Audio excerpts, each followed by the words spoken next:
Welcome to Unite Homeschool Support Homeschooling 101 session with Jennifer Henn, myself, a mentor at Unite, and I'm also the homeschooler's helper. You can find me at jenniferhenn.com. And my good friend, Michelle Newbold, who is also a wealth of information. Michelle, introduce yourself, and you'll also be bringing us the first question today. Okay, great. Hi, I'm Michelle Newbold, and I homeschooled my kids for 20 years. They're all grown adults now, and the last one just moved out a few months ago. We did a bunch of different types of homeschooling, so I'm familiar with different types. And I run a company now called Intentional Arrows, and I mainly focus on helping high schoolers and their parents with all the things they need for high school and getting into college and transcripts and stuff like that. So, are you ready for the first question? I am ready. Okay. Our first question is, how do I withdraw my child from public school, and how do I fill out the declaration of intent? So if you're not starting homeschooling from the very beginning, you're pulling them out of public school. Sometimes the people at the school, the administration, will tell you different things that you need to do. I always advise parents to leave very graciously. Try to leave with your best foot forward, and even if they're giving you incorrect information, because the truth of the matter, everyone at school does not understand homeschool laws. But be gracious, because you never know what might happen, and just plus it's just your reputation with your child. So if they ask you to do something and you're not sure about it, always go to the Department of Education website, Georgia Department of Education website /homeschool. It is not difficult. They've made it one page and it's easy. So you're going to go to this one page and there's a form that you have to fill out called the Declaration of Intent. It's your intent to homeschool. That is really all you need to do. Let the school know that you'll withdrawing your child. Go to that web page and fill out the Declaration of Intent. They're going to ask a few simple things about your kids, their name, their age. But then I want you to look at the dates that you're going to be doing your homeschooling. If you're pulling your child out after half the year, then you're going to want to start and put the date when you're starting in January. But all those days that they already completed in public school for that year, they count towards the mandatory 180 days that you have to complete with your child in homeschool. So you can go online for your county and look at the county's calendar and figure out how many days of school your child has already had. So start your date on your Declaration of Intent form for the date in January that you're going to start schooling, and then count forward how many more days you need in order to meet the 180. That's going to give you an idea for when you're done, but you need to add a week for spring break, maybe another week for some more time off. And then, because you're not bound by any public school calendar or private school calendar, I want you to give yourself a couple of extra months to fill in those days.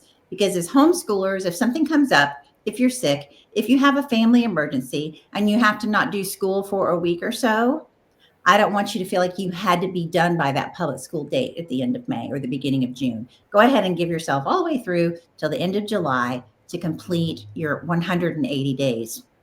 Michelle, what would you add to that? And then I would just add that the following year, when it's time to sign it up again for your Declaration of Intent, that you just do something like August 1st to July 31st. So it gives you the whole year to accomplish everything you want to do in your homeschooling. And you can school in the summer if you want. You don't have to. You can school all winter. It's all up to you, but just give yourself the entire year on the dates on your form. Agreed. So, okay. Are you ready for the next question? You take the next question. Okay. All right. The next question is, what is deschooling?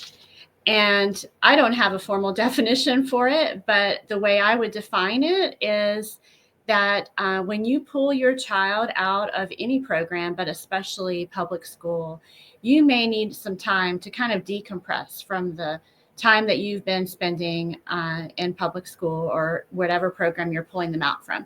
So we call that deschooling, and it might just mean taking a break on academics and working more on just relationships, building that time back together, spending time reading, go for a nature walk, enjoy this time you now have with your child, and not focus so much on accomplishing your task list of to-do items for academics, and just give yourself kind of a de-stressed time of homeschooling just to start it off.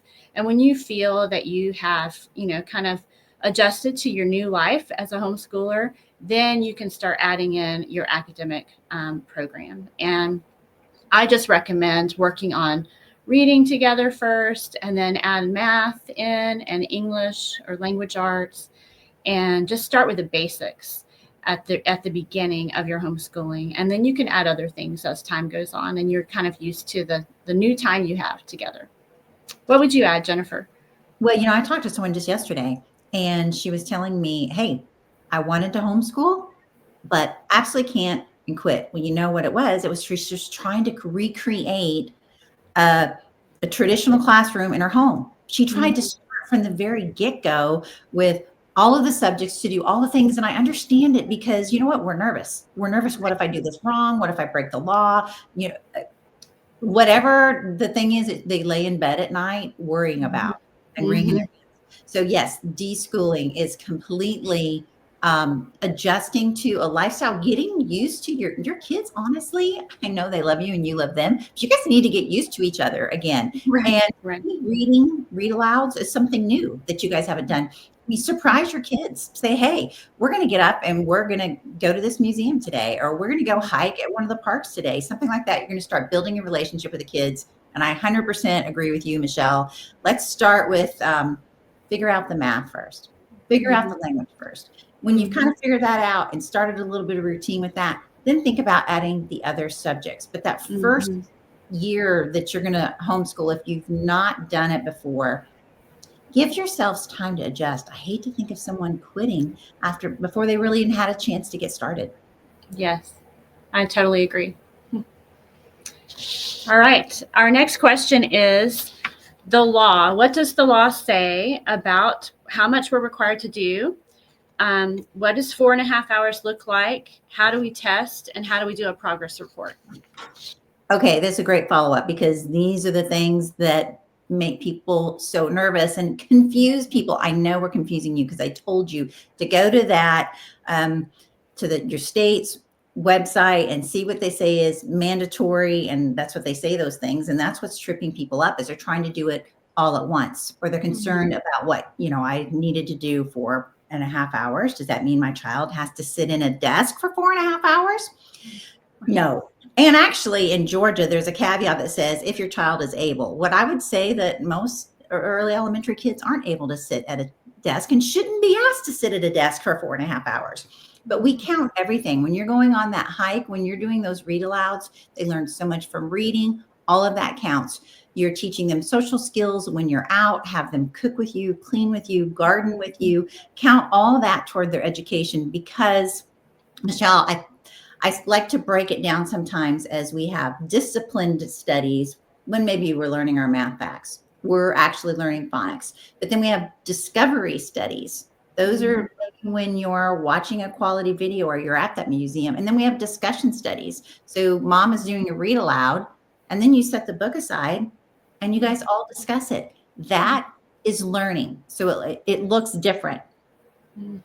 And then, Michelle, why don't you answer the part about testing? Like, did you test your early elementary students? I didn't, because I knew what they knew because they were working with me so closely. But what about what the state wants? How do we handle that? Yeah, so the state wants us to test every 3 years. And so typically they suggest 3rd, 6th, 9th, and 12th.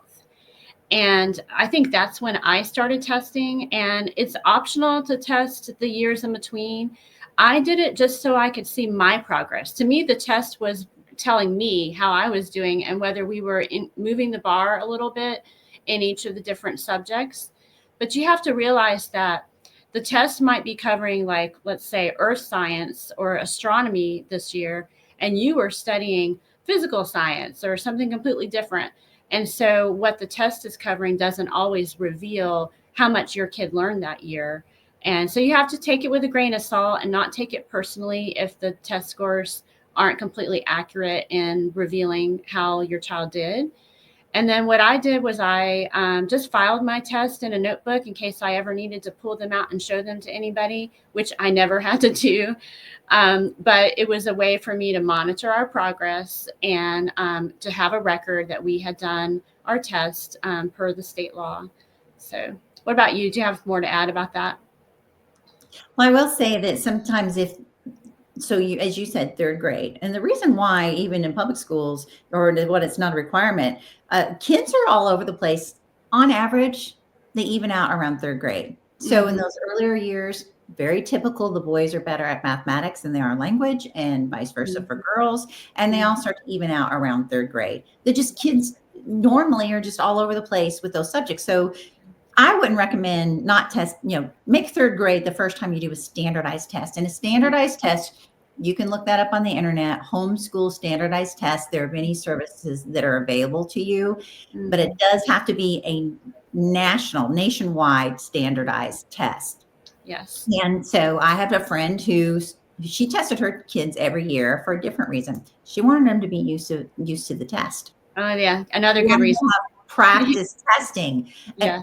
And I didn't do it. I had a couple that had a lot of test stress. So that wasn't another thing. Like you said, don't take it with a grain of salt. You know your child, you're working with them all of the time.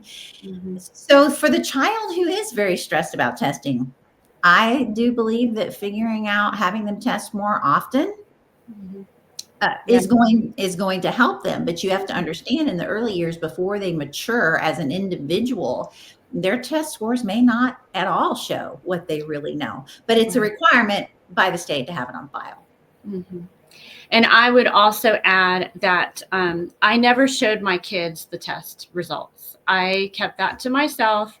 It is not important for them to know that they're in whatever percentile nationally, and I don't want to hurt their little spirit. So I just kept those test scores to myself. I don't think they've even ever seen it to this day, and they're, in their 20s.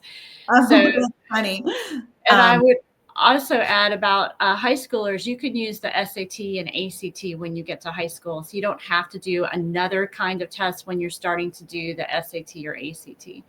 Yes, that's a very good point. I think there is, so there's a whole lot less peer pressure in homeschooling than there is traditional schools, but it's still there. And so my oldest had learning disabilities, and testing, he never showed what he knew on tests. Right. And so then when all the other high schoolers were taking their ACT or the SAT, they're like, Jennifer, what about him? I actually had him not do it. I had him do a different test because I know just friends getting together and conversations, it would have discouraged him, because everybody asks, what is your score? What was your score? Yes. What was your score? So he was able to say, I didn't take it. And his friends would be like, what? But he still went to college. There are, for junior school or technical college, they have their own entrance exams, and he took those and passed them, and he went on without ever having to take that. That's right. There's definitely ways to get around it if that's an issue for you. That there's colleges that don't require the test, and you can always go to a technical college first and then transfer in, and you don't have to ever have a test score for that, for the SAT and ACT. So definitely ways to get around that. Definitely ways to get around it. And then you would also said file it, and I did too, but I did want to mention real quick, another law is that you have to fill out a progress report at the end of each year. Don't, think in school it was a report card. So the progress report, a little bit more than that, but it doesn't need to be more than one page. If you want to see a sample progress report, you can download one from my website, Jennifer Henn, and that's HENN, jenniferhenn.com.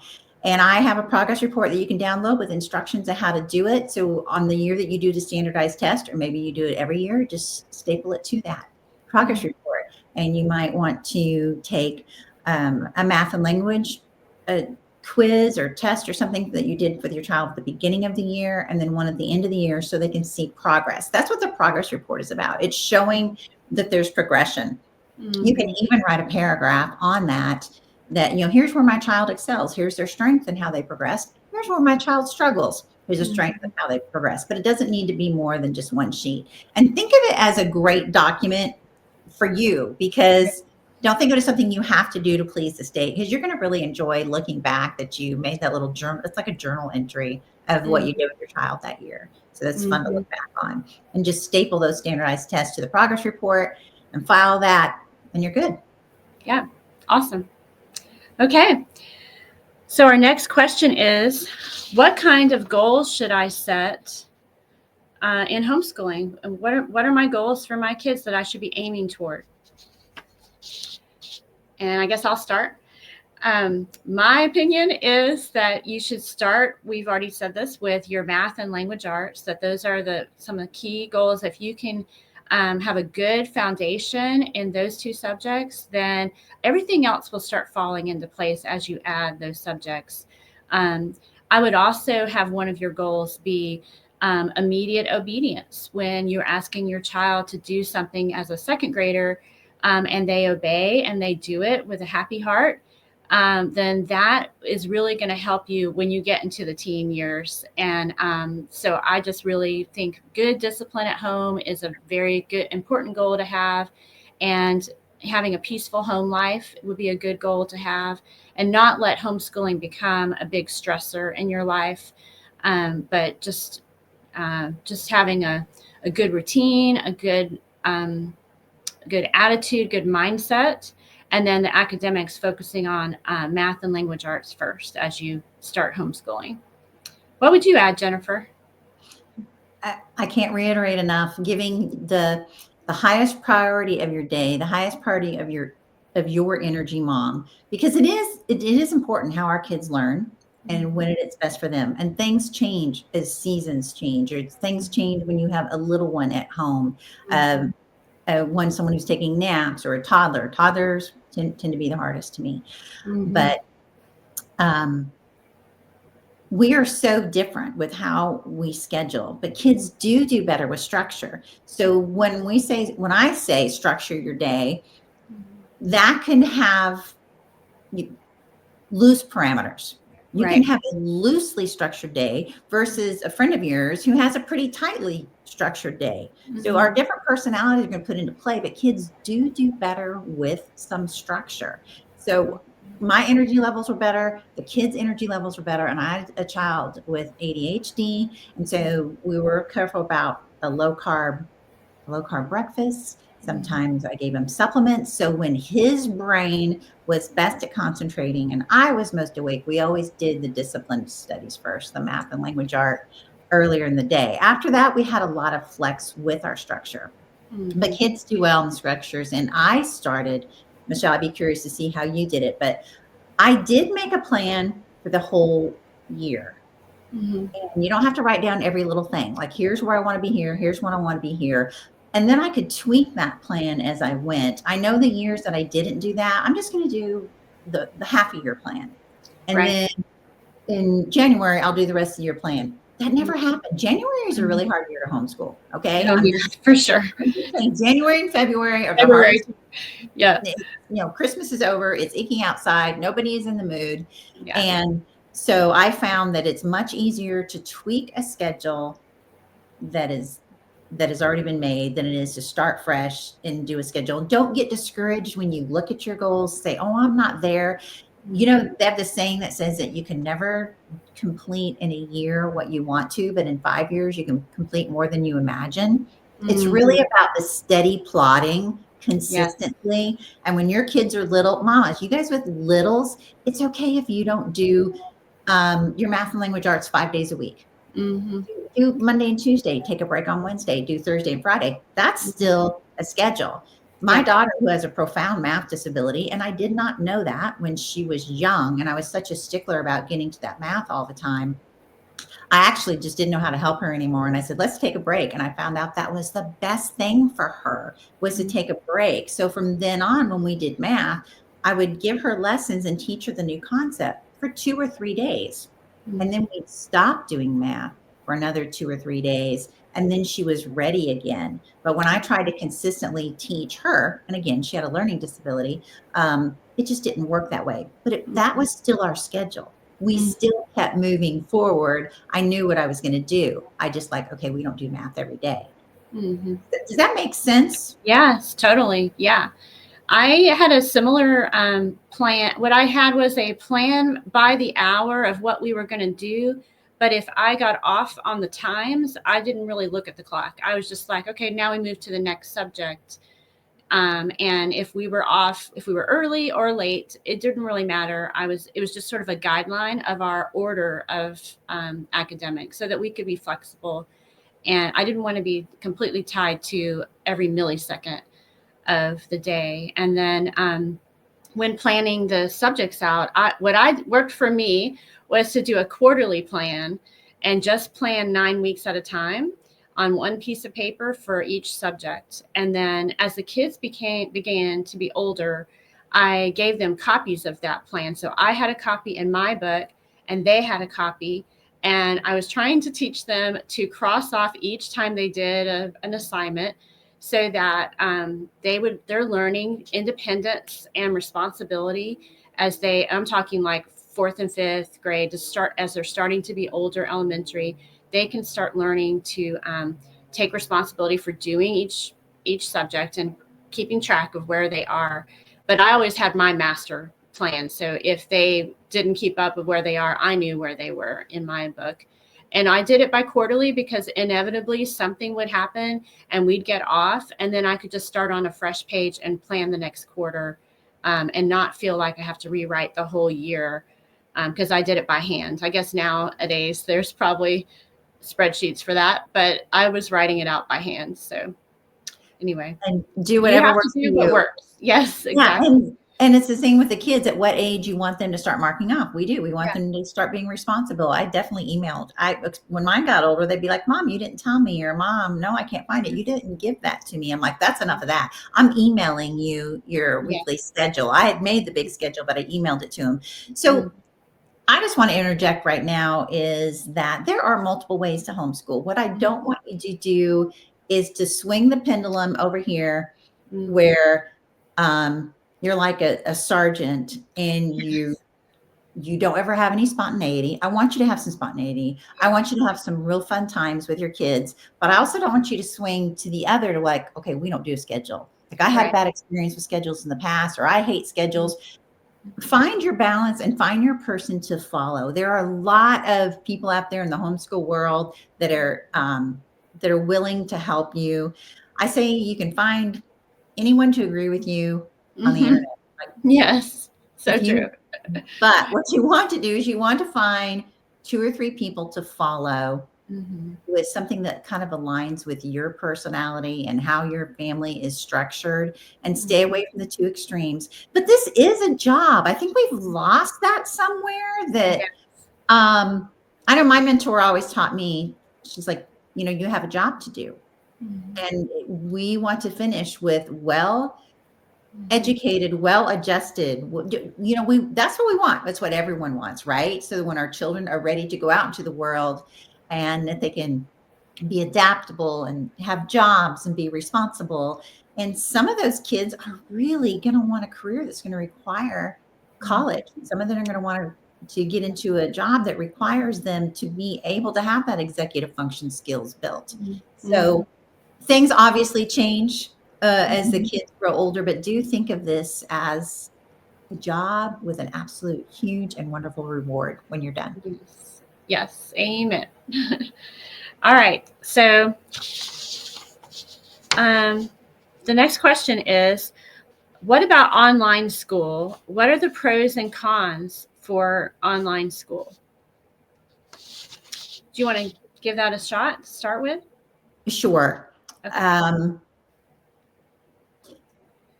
I'm old and we didn't have online school when we started. And there's a lot of the old timers like myself who say, we really missing people having couch time with the kids, or, teaching subjects together with the kids. And I understand that we are in a difficult time economically, but I see a lot of just tell me what online curriculum to get so I can put my child on the computer. But as we started going more and more onto the internet, I started doing research. And one of the first things I found out from research is they studied college students. and found out that they can learn from an online textbook. Of course, online textbook, you don't have to carry a textbook with you. It's not as expensive. They're not as heavy, all of that stuff. They said, but the learning took 3 times longer. Wow. So what they would learn from reading on a computer screen versus what they would learn. And all the studies have been done about our eyes and how we learn. So we do know that we learn better without reading everything on an ebook. The other thing that came along was we started having these charter schools, which some people join all the homeschool communities, but their kids are doing a public online charter school. And it's perfectly fine if your kids are doing that and you're still part of an organization like Unite, or you put your kids in homeschool band or whatever, but you do have to follow the regulations of that online school. And during a time that I was very sick, I had 2 of mine do that. And it absolutely was not a match for them. But here's some of the things that I've been teaching Homeschooling 101 for years and going to conferences and speaking with families, is that the ability to cheat and to scam the system, the kids are smart, even at a young age. Yeah. And how fast they can click over to another tab, just the whole monitoring the internet. There are, like, why? We're not going to get into why, but there are evil people on the internet after our kids. And so there's such a big thing that I can't speak into about safety on the internet, but I would say that the more they're on the internet, the more opportunity there has to be a problem. So for number one, cheating, wasting time on things, it's not a fit for all kids. Some kids, I talked with one mom, she said her son loved online school because he loved being alone. He was academic. He liked to get A's. He didn't want anyone to bother him. He got it quickly and easily. But I was talking to her at a homeschool event because she said, I have to drag him out the door to find friends. He would rather just be him and his computer. So her problem was she had to drag him away. My problem was I had to try to keep my kid on it. And then I'm just going to give a shout out right now for teaching textbooks. It's been huge in the homeschool community and it's helped moms. But too many moms have gone hands off. And the kids know how to manipulate the system. So when the mom looks at the grades, it looks like they're learning and they're not. They're not. That's happened over and over again with teaching textbooks. So I don't want you to think that you can just give your child online school. And that's not what you want for homeschooling anyway. I know it might be daunting when you're starting out, but if you start out slow, like we mentioned, and grow into homeschooling, you may not feel like the answer is just to have your child online all day. So positives, you can get an online teacher, you can get a live tutor. There are some good programs. I would recommend trying one subject at a time. As your child gets higher in math, try something like Mr. D, a math, or find a tutor who will teach just a few students at a time online. Try that first. When they're younger, I don't think they need to be online at all because you have so many special times with them. Or supplement. That would be my other thing. Is there some great supplement programs or supplement programs even for your children with learning disabilities, with reading and language? Use the online programs to help you for when you need your time to pay the bills or you need your time to talk on the phone with someone and to do some of your household things. Say, hey, kids, now is your time to be on this online program as a supplement. Or some subjects to be taught. I'm not a fan of 100% online. Yeah, I totally agree with what you just said. And I was the same with my kids. We had some online programs that we loved. It turns out that when the kids got an upper level math, we were doing Saxon every year, Saxon, it just never ended. And at one point, my oldest two they couldn't handle the length of the lessons, and it was just dragging on forever. And we ended up with Shorman math, which is very similar to Saxon, but the lessons are shorter, and it was online, and it worked to supplement that in, to add that in and take away the thing that was causing us some pressure and tension in the house. And so we ended up loving the Dive into Math, Dive into Science, both of those by Dr. Shorman. And I also, when the kids were little, I loved doing IXL.com math review. I had like a membership, and they would practice their math facts and their math just easy math things that they were learning. And it was great for me to be able to see how they were doing. And you could actually search for different subjects on there, like circles, and you could just work on circles and do every lesson that was just for circles. So there are some really good things out there, but we do have to be super careful, because since COVID happened, everybody went online. The number of porn sites have increased, and the number of child sexual abuse cases have increased, predominantly because of the internet and the things that are out there on that, and the predators who are being fed all this information on the internet. So we have to be super careful and watch who your kids are talking to, and be really sure about every site that they're on, and make sure you have some kind of internet blocker. And I was the queen of internet blockers. I had every different kind on different computers. I had some on phones when they got old enough to have a phone. And even still, I had sites that got through. And then I found a site that had gotten through one blocker, and I checked it on other different ones. And I only found one at the time that would even stop it from getting through on the computer. So you're never going to be 100% safe, but you just need to do your best to monitor what you can, and keep that computer out in the open if you can when they're little, and so that they can, you can walk by and check and see what they're doing while they're on it. So, okay.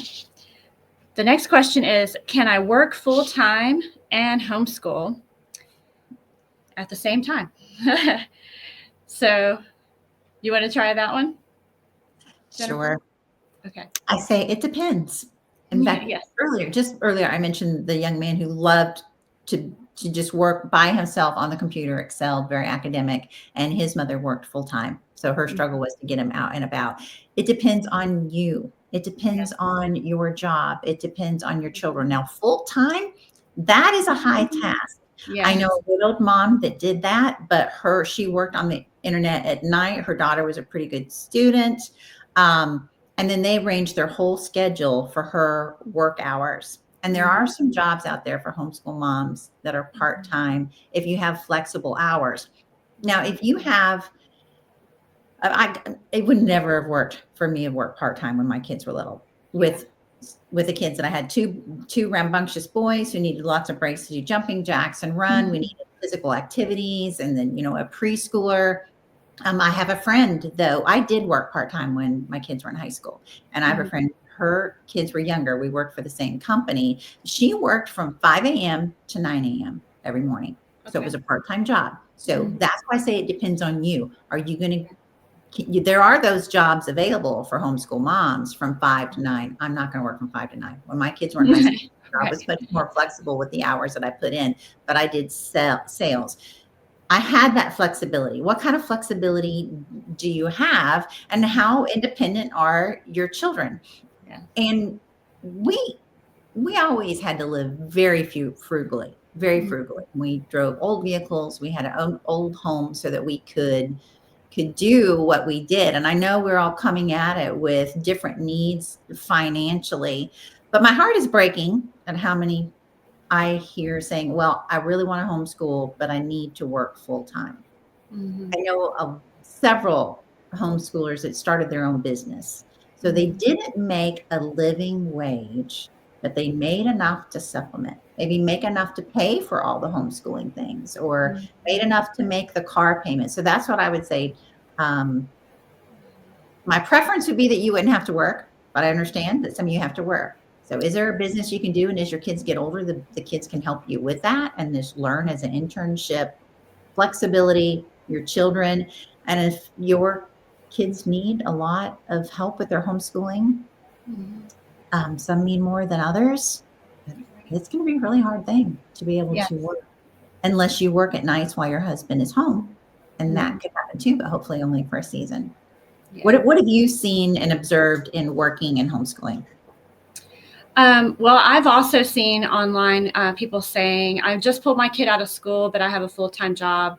Can I hire a teacher to homeschool my kids for me? And I guess you could do that, but I feel like that's not really what homeschooling was meant to be in the beginning, and so maybe we're in a changing world. Maybe it's supposed to evolve to that, but I'm old school, and I feel like it's more about you accomplish more when it's the parent doing the schooling than you do when it's a stranger. And you as a mom and dad, you care more about your kids than anybody ever could. And so I feel like that what's important is looking at what are your long-term goals for this child, and how does your work fit in with that. Like you said, maybe your work is helping just to pay for books and tuition or class payments for an online class or whatever the charges you have are.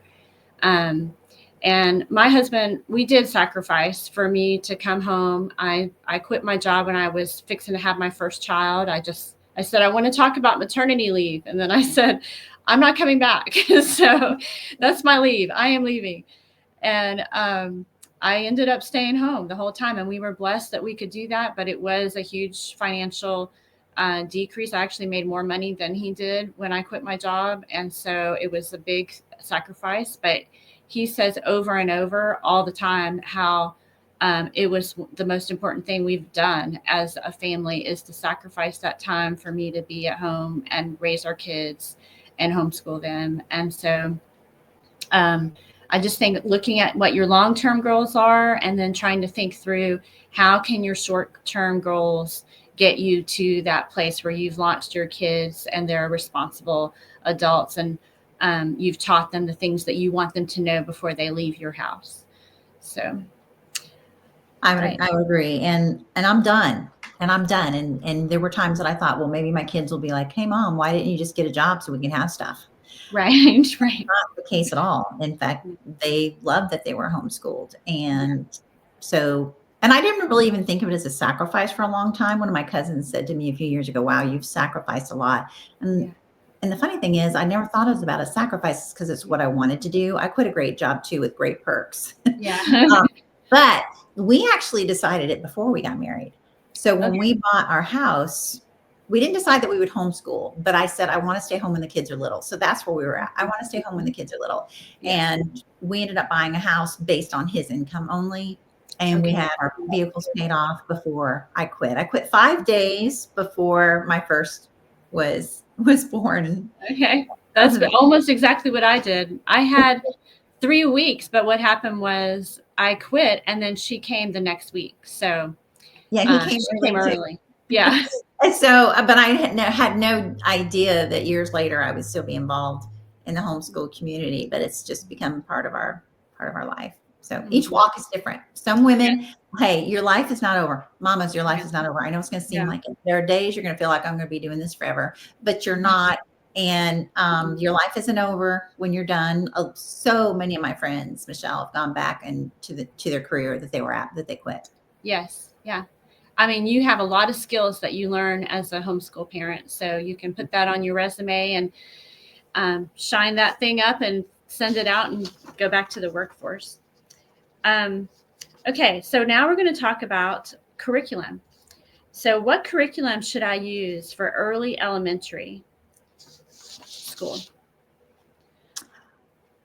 Let's first just talk about reading. Now, in the law, it's, for years, it just covered the 4 core subjects. They said, okay, you're required to teach your child mathematics, language arts, social studies, and science. And then they added reading, which I'm really not sure why, but it's that they want to make sure your children are specifically getting reading. And there's a lot going on in the educational world about arguing about how to teach your children to read. But I want to tell you that most kids, if there's not a learning deficit, they will learn to read from a book called Teach Your Child to Read in 100 Easy Lessons. In fact, a lot of them will be reading before that's over. My first child had dyslexia. So what I had was one child who needed very specific reading remediation. First figuring out, at first I thought I was doing the curriculum wrong. Oh, switch to a different curriculum. Okay, no, it's the curriculum's fault. And then the third year, just thinking, I'm not stupid. Okay, because at first I was just blaming myself. I'm read so much on teaching the read, and we're doing all these things, but my child's just going in circles. And that's what led us. Plus, one day when I was asking him to spell something, I realized he doesn't hear the sounds. So that's what led us to get him testing. So I had one child who needed very specific reading remediation. And he read, for his age, we would have called that behind, but that's why we love homeschooling, because it's not behind, it's where they're at. And they don't have the pressure of a classroom to move forward. So my second child was very average for a boy. And when he was reading chapter books, very average. And then my third child was gifted in language. Honestly, with my first, before I realized his learning disabilities, I'm like, oh my gosh, teaching a child to read is so hard. And I heard that some kids, they'll just learn on their own. I'm like, what a lie. Nobody learns on their own. So then God gave me number 3, who at 4 years old could write a better sentence than either one of her brothers, who were 3 and 5 years older than her. Right. So I got the gamut. I got the little girl who never needed a lesson, and every test she's ever done in language, she has soared off the charts. She spoke early, she wrote early, she read early, she did everything early. So I share that with you guys to say you could get the same thing. 3 completely different learners. But I would say start with, you do want to be teaching some phonics. Phonics is the foundation. So start with a program that has phonics. Some kids are going to pick it up quickly. But what I did do is I read to them every day at a level above what they were. And I had them reading to me. So you can get some simple books like Bob books, easy readers at the library, level 1 readers, and have them read to you. And if they don't know a word, have them sit next to you. Just tell them the word. Sight words have to be learned, but I do want a consistency of them, you reading to them and then read to you, even if you have to help them with some of the words. So there's Teach Your Child to Read in 100 Easy Lessons. And then there are kits. And a kit is more expensive, and it's not really a grade. It's more like a beginner. And a lot of times, depending on how fast your child will move, like with my daughter, she might have moved through one of those kits in 1 year, where my son without learning disabilities might have moved through the kit in 2 or 3 years. And the kits are kind of expensive, but they come with all the phonics cards that you need. They come with early readers. So that's what you're looking at. You're not looking at 1 year. So when you see the price in some of those language kits, I don't want you to freak out. And you're going to use it for all of your kids. So it is an investment, but you really need the readers. So you're either going to have to buy readers individually or get them in a kit. And if your child, consistency, Michelle, is how I was really kind of led me to figure out their learning disabilities. Because if you're kind of sporadically once in a while giving a reading lesson or a writing lesson, it might be that you were inconsistent and the child doesn't have a problem. So when I could look and say, no, we have been consistently, and I have really determined to learn how to do all the things, and it's still not adding up. And some of you might be bringing your children from public school who are behind in reading. They have not been teaching the kids well. They have not been teaching the kids well. Once you get your child one-on-one, they might not have a learning problem in language at all. It's just that they needed that. Remember, you when your kids are younger, it's like tutoring, one-on-one tutoring. You're moving them at their speed.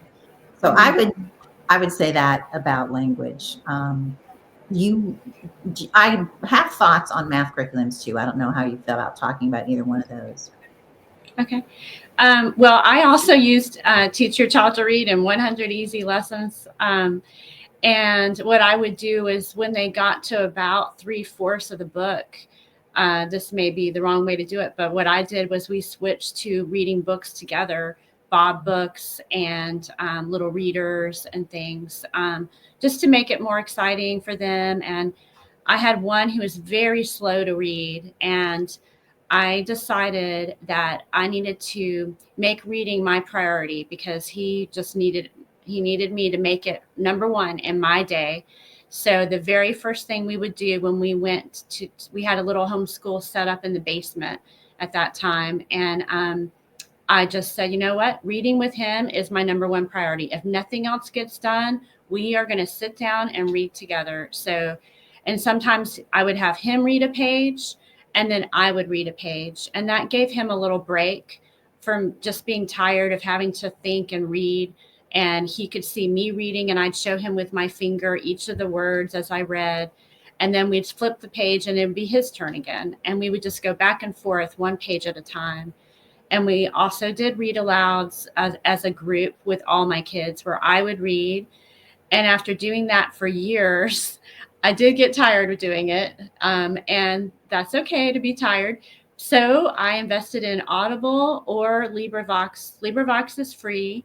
And it's done a lot of times by actors reading things, but also Audible books have a lot of great narrators. So when I got tired of doing it, I just started playing Audible, and I would sit and have the book available, and I'd sometimes would show them the book, but also we would just all listen together, and it gave me a break from having to talk so much. So it was good for us. Yeah. For math, do you want to add anything before I talk about math? No. Keep going. Okay. So for math, what we did, like I said earlier, was we had Saxon math, but I didn't start it until actually I did do Rod and Staff math workbooks. They had some little level 1, level 2 workbooks. So we did those for a little while. And then when they got old enough to be basically first grade or kindergarten, we started in on the Saxon math. And then when they're old enough, they had CDs that had the lesson. We would pop in a CD and watch the lesson. But now you can do that online, or there's other ways to watch it now that CDs are not quite as popular anymore. But it would help my kids, though, to watch someone teach the lesson on the screen and then do their homework. And that was a really good format for us, whether it's Saxon or teaching textbooks or any kind of video-based. So I think Chalkboard Math had videos that you watched, and then you would do your homework. Mm-hmm. So I think that's good also for an Audible learner and for a visual learner if someone watches a video. So it's good to pay attention to, as they're learning, start studying your students and figure out what is the best way that they're learning. They're really getting this. Okay, what's the format of this? And then start trying to use that format for other things in your life. So what else would you have to say about math? Well, I've learned a lot about math through all the things I did wrong. And learn about math and speak with the experts. I really like Rainbow Resource. They have some consultants there who specialize in math, and I've learned from them. And so one of the things I learned, and also I had an experience, like you said, with reading, how you had to make that a priority. I had to make math a priority. I think that I had a lot of baggage from when I went to school, and being miserable with reading and math, and my kids with my learning disability, my daughter with her math disability. So one of the tutors that we used when my kids got older, she talked about math harm or math injury. Your kids have math injury. I'm like, oh, great. I feel guilty. But, yeah. But learn from me. Here's that I learned, because we have a temptation to switch curriculums if it's not working. So you invest in the curriculum, and this is really with any curriculum. Again, the first thing I want you to do is, did you understand your curriculum? Have you taken, Mom? And when you get anytime you get a curriculum, honestly, you need time set aside where your husband has the kids or somebody has the kids, where you can just look at your curriculum and go through it and kind of figure out how to work it. But sometimes the problem is we haven't been as consistent, or we don't feel as confident with it, or like myself, if I had a bad experience with math, so I never want anybody to get upset. Maybe I didn't want them to have to work as hard. I don't know. I think we're dealing with my math baggage from when I was in school. And so I switched and I switched and I switched. And I actually, kind of what was a big game changer for me was when I called one of the curriculum curators. So we have curriculum in the homeschool community that comes from private schools. A lot of private Christian schools will sell to homeschoolers. They do that now, but the curriculum is big business, and it's changing all of the time. And you have so many options. Michelle, you mentioned chalk dust, and I was told that was wonderful. That just didn't work for my family, but hey, that's okay. But when I did call, so it's some of the programs that are created for homeschoolers, there's great now. You can find tutorials on YouTube. Please Mhm. call and talk with them. And some of them have that 30-day money back guarantee. So get a program. Some of the, for littles, some of the programs, some of the favorites are Right Start Math and Math UC. And again, it's a kit. It doesn't go by grade. It's how fast your child moves through, but they are a little pricey. So you need to look at those online at YouTube, call and talk to them, ask questions, get it. And if they have that money back guarantee and after 30 days, you don't like it, you ship it back. Don't worry about shipping it back. Yeah. Anyway, here's what I learned. The key thing I want to tell you is that all the elementary programs in math, whether it's Singapore, Math UC, Right Start, Chalk Dust, anything else, they have their way to move a student from beginner math to pre-algebra. And they're not all doing it in the same way. Yes. So exactly. if you're going to switch, there might be a gap. You might have missed something. Now, with the math programs that homeschoolresource.com, rainbowresource.com carries, their consultants know if you switch from this one to switch one, that might be a gap. Michelle mentioned earlier IXL. IXL is a great program for your kids to work on a gap that they have. So you can supplement math with that. But if it's not going well for you and you switch and you switch and you switch in those elementary years, that might be doing you and your children a disservice. So I never want to burden you. Homeschool mama, I don't want to put a burden on you, but this is good information to have. The tendency is when it's not going well is to ask your friend what they use and then switch to that one. So just be aware that you can be creating a gap until they get to those. And before they reach those middle schools, the talk about priorities again is you want to make sure how are they with their percentages and fractions before they move into algebra. And get a tutor if you need a tutor. You don't need a tutor forever, but you might need a tutor for a short time. You might need a tutor for you. And then there is a new thing, Michelle, that I would have loved to have had when my kids were in school and they were struggling with an assignment. Let's say that they did go to the tutor once or twice a week, and then they have their assignments during the week. Well, now you can use AI. You can use the free version, ChatGPT. You can put in a problem and say, explain this to me in next steps. Explain this to me like you would explain it to a fifth grader. Right.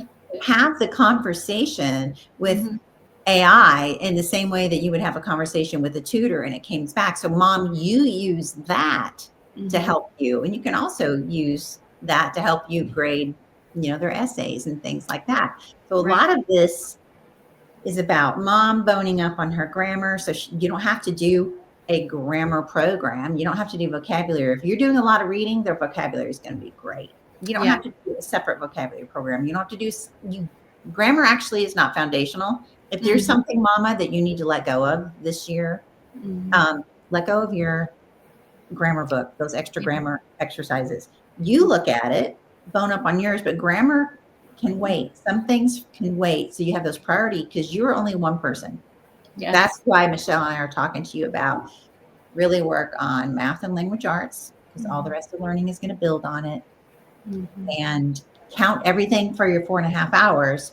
We don't want you burdened, but I've learned that the time investment I put in the early years on the math and language arts will save you on tutoring later. Yes. Because you retrain with interest. It's always harder to catch up when they're in 4th or 5th grade because you haven't laid the foundation. So true. So true. So what about English? I mean, not English. We talked about math. We talked about English and math. What about science and history and any other electives that my kid might need for elementary? So I'll start with that, I guess. Yeah. I just think read a lot of great books in science and history, living books that are showing you the concepts rather than telling you like a textbook would. And we also did read alouds that were historical based stories or science based. And we just learned those together as a group. You don't have to have let's say you have a first, a third, a fifth grader. You don't have to have a first grade science, a third grade science, a fifth grade science. You could all be learning science together. This is a really fun way to just do it together. Pick a subject like botany or astronomy and read aloud together and do the experiments together. And you're all learning at the same time. And then the next semester, you can pick a different subject. So that's my take. That helped me. It freed me up from having to do so many different subjects for each of my different kids to group together for science and history. So what about you, Jennifer? That's exactly what we did. I think we've lost the understanding for how much just reading books educates. Yes. So, and I would describe a living book as it's, instead of being a textbook, it's told in story form. The information is in story form. Mhm. It is much more interesting. Mhm. The more something is interesting, the more we catch. So when all people learn, the more of our five senses that we use, sight, hearing, touch, and even taste. There's things to be learned from tasting. If you're doing geography and you have meals from other countries that they're having to put together. But we did a lot. I guess you would almost call it unit study, but sure. There's that trickle down effect again. The youngest are always learning from the oldest, whether they're learning, the oldest takes band. They're all in band, but they're all learning from the oldest. So the youngest just seems like they're just catching everything, but they're learning from their siblings. And they catch what they need to. So we would do space. Okay, I usually did things 6 to 8 weeks at a time. Let's do a 6 or an 8 week space study. And then we're going to drive to Huntsville to the Rocket and Space Museum and do a field trip. Sometimes we got with families to do these. So you're incorporating multiple things with this. So we studied the inland waterways, swamps. So we're going to do the study from it, the history from it. In Georgia, we have the Okefenokee Swamp. And so then us 4 families that had studied it together, we would just get together one day a week, but we had assignments during the week. And then we all went to the Okefenokee Swamp for a weekend. That's fun. It didn't take having a formal co-op. So when you think about, I need a co-op. As you get involved in homeschool things and there's something that you want to do, something you're good at, maybe you're good at sewing or knitting or gardening. What do you want to do? You can honestly just get with one other family, 2 or 3 other families, and do these things together. It doesn't have to be something really formal and rotate it through. We had that several times where just even a few ladies in my church, hey, let's get together and do some classes. And some of the ladies go, oh, I want to teach geography. I want to do a science fair, because we had the one mama who was about science. And not everybody did something, but we all came together, and the kids love that, and they make lifetime friends too. Yes. I don't think it has to be formal science, formal, and plus that costs more money. Like Michelle said, if you get the curriculum for this grade, curriculum can add up in a hurry if you get all these books with all that information.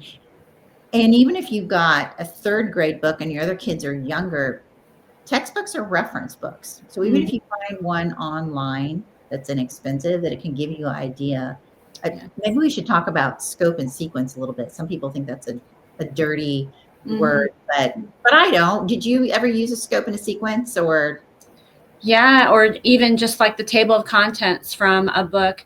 Sometimes instead of planning out lessons for my kids, I would just kind of write the dates beside the table of make a copy of the table of contents, write the dates beside the subjects, and we're going to study this subject this day, and then next day this, and then that would be my plan for that subject. Instead of trying to make a whole new plan, I would just go down the list of the things I wanted to study from the front of the book.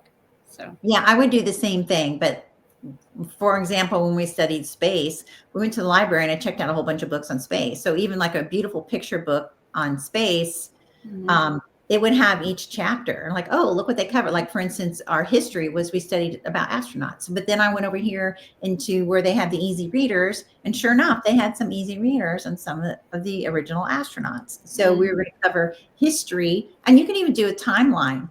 Take a hallway in your house and run a piece of yarn all the way down. And then as you study different things, you can put where it is on the timeline. I mean, maybe you're going to take your kids to medieval times.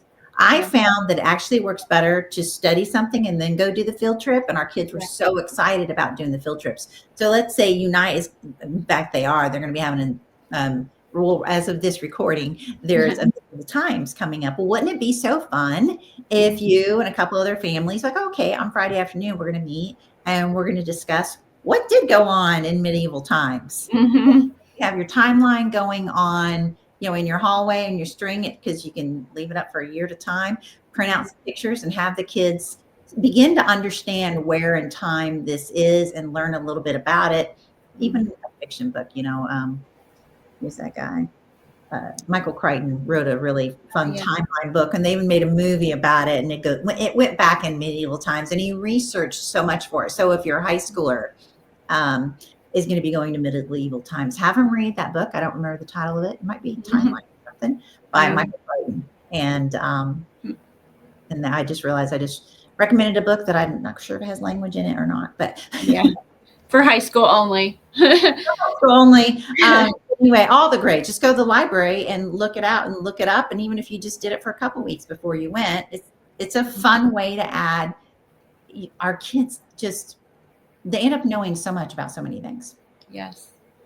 One thing I would say is for electives, we did homeschool band for years. And one of the things we would do when we were going out to lessons or band class is we would play in the car either Mystery of History or Story of the World CDs in our car. I'm sure now you can probably just somehow stream it.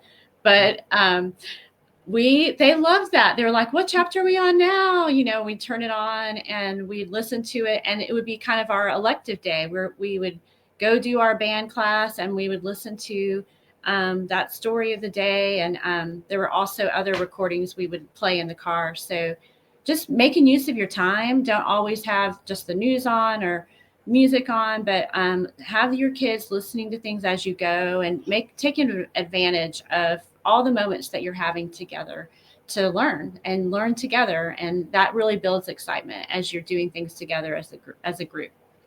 Yes. And so we have, this has been fun. We could probably talk for another hour, Michelle. I know we can.